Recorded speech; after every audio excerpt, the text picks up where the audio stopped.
Upon the dawn of humanity, trade between people, villages, cities, and continents have been a major impact on society itself. From trading goods for goods to a monetary system, from trades between villages to a global economy. A world without trade and therefore trade routes is unimaginable. One of these routes, the Silk Road, has existed for centuries, being highly important for Eurasia. But what are the Silk Road's origins? What were the items traded, and what is the new Silk Road? Find out in this video. Contrary to what the name Silk Road suggests, assuming that it was only just one giant road is incorrect. The name refers to a network of many routes used by traders between 130 BCE and 1453 BCE. It got its name from German geographer Ferdinand von Richthofen, who first used it in 1877 to describe the often used routes by merchants connecting Europe to China.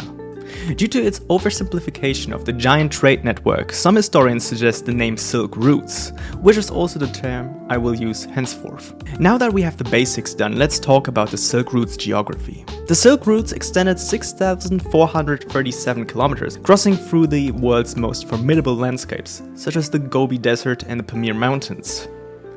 Nailing down the start and end point is difficult, as like mentioned before, it wasn't really one road, but more so a network of different trade routes and trading points. However, when referring to a start point, the ancient city of Chang'an is often mentioned, as for an end point 3 candidates emerge: Byzantium, also known as Constantinople, Antioch, and Damascus, as well as some other Middle Eastern cities.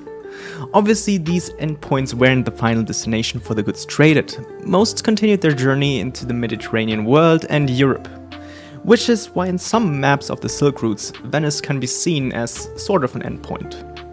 Narrowing down the Silk Routes like that is also not necessarily correct, as it doesn't account for the sea routes, which link Japan and Southeast Asia to the continental trade routes. Another problem comes with the political atmosphere in the countries along the Silk Routes, as political instability would lead to a decrease in trade.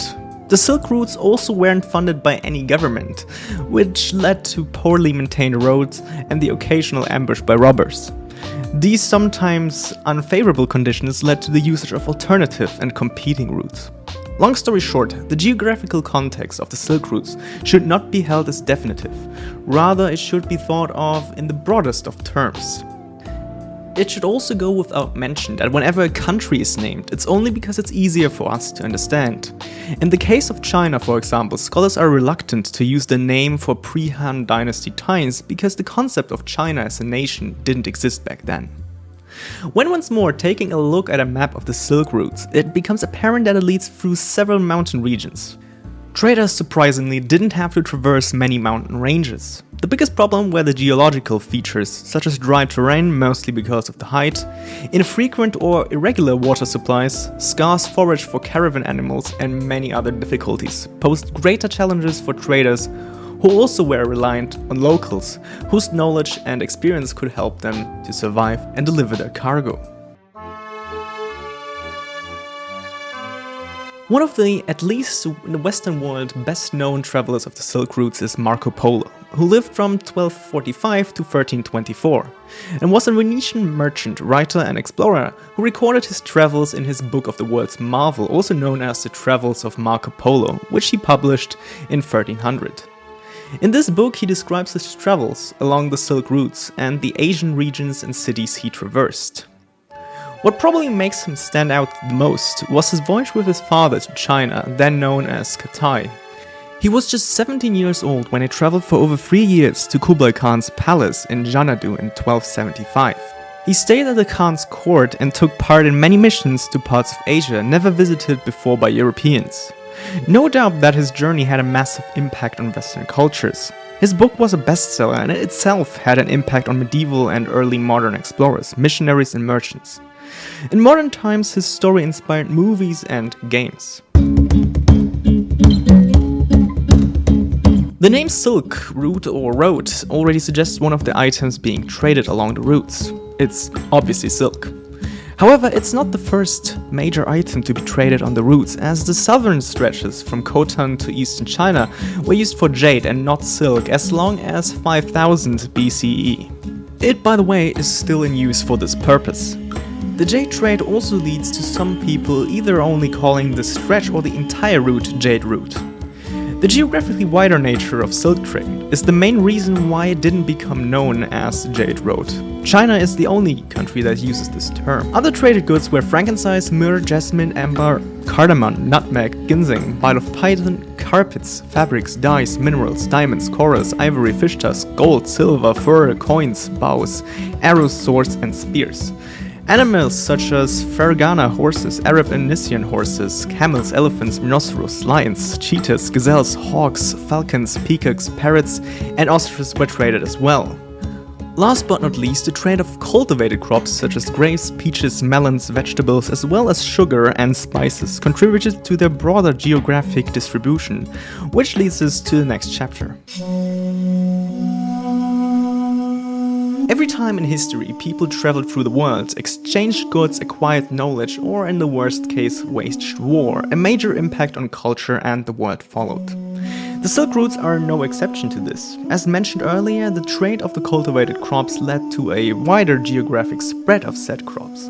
The Silk Route served as a channel of dissemination of fashion and artistic lifestyles that as a result gained widespread popularity. Another example of its impact on the world would be the so-called Timurid style in ceramics, distinctive for a blue palette of painting on white background. This style first emerged in China during the Yuan dynasty and was most likely shipped to Iran, Turkey and Central Asia via the Silk Routes. Going back as far as 339 BCE, after Alexander the Great conquered the Persians. When he left behind his wounded veterans, many of them intermarried with the local populace, which led to the creation of the Greco-Bactrian culture. Not only the Western world was impacted by the trade network, but also China itself. Shortly after the first contact with China in 200 BCE, Emperor Wu got interested in the horses used by the Greco-Bactrians, as they were strong and effective and China had issues with marauders called the Qiongnu. With time and more goods traded on the routes, tiny outposts along it grew into prosperous cities and already established cities got wealthier than ever before. Not only did this impact the development of the world, but also factors such as the not often enough mentioned exchange of culture, art, religion, philosophy, technology, language, science, architecture, and by a stretch all other elements of civilizations that existed along these routes. However, not all which traveled the Silk Route was good, such as the bubonic plagues of 442 BCE, which according to some hypotheses arrived in Constantinople by the Silk Road, decimating the Byzantine Empire and leading to the Silk Routes being closed. The closing came with a big change. Merchants were forced to take to the sea, which initiated the Age of Discovery, leading to worldwide interactions and beginnings of a global community. A first smaller globalization, if you want to call it like that. The Silk Routes broadened people's understandings of the world they lived in, led Europeans to explore the world and eventually discovered the new world of the Americas, which led to even more new goods, but also the great suffering of the indigenous people.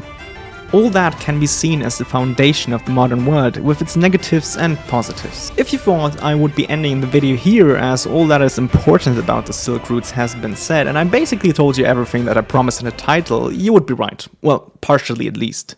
This bit of the video doesn't really connect to the ancient Silk Routes, so let's call it a bonus, as I am at the time of writing not sure if an in-depth video is necessary or feasible.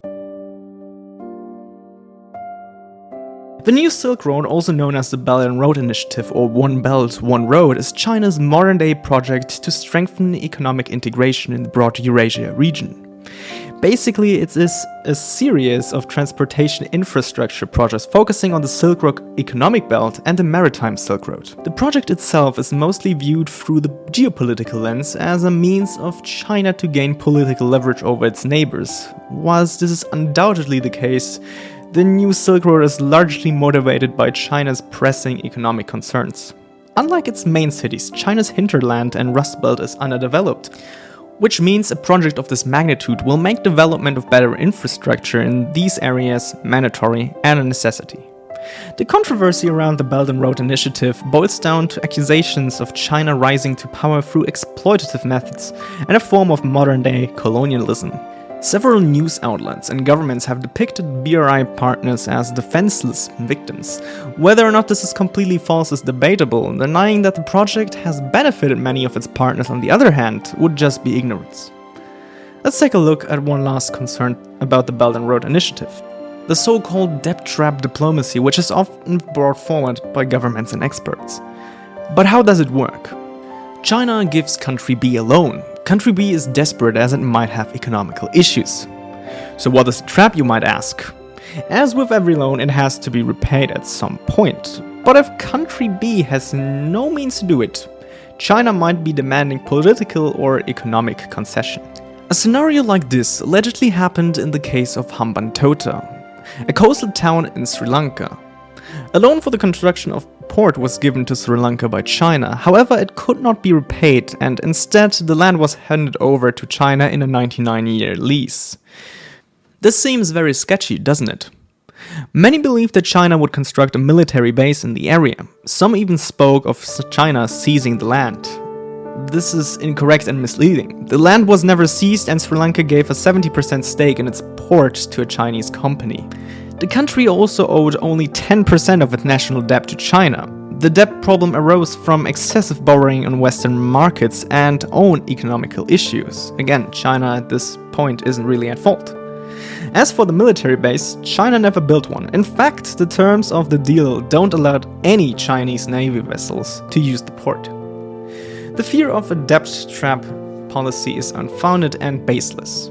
The biggest issues coming from the BRI would be major corruption scandals such as in 2016 when in exchange for stakes in railway and pipeline projects in Malaysia, China helped bail out a Malaysian government fund, and also the fact that the initiative does not benefit local workers as much as claimed. Undoubtedly, this initiative has its upsides and downsides. Whether or not the downsides overweigh the upsides or the other way around cannot be said without accounting for every minor detail. It is clear that at least on a national level, China has a lot to gain, mainly when it comes to its own infrastructure. To most outside countries, especially Western ones, the project will continue to be something worthy to look out for, and assuming that there are no background thoughts would most likely be rather naive. It just depends if anything comes from the Chinese government's actions, directly or through bad business practice by either Chinese companies or the Belt and Road Initiative's partners. I hope you enjoyed this video. If yes, consider leaving a like and subscribe to the channel. Also, make sure to share your thoughts in the comment section below. I hope I can get the next video out a little bit sooner, but I'm in university and it mostly depends on my workload there. Stay healthy and safe. Rob out.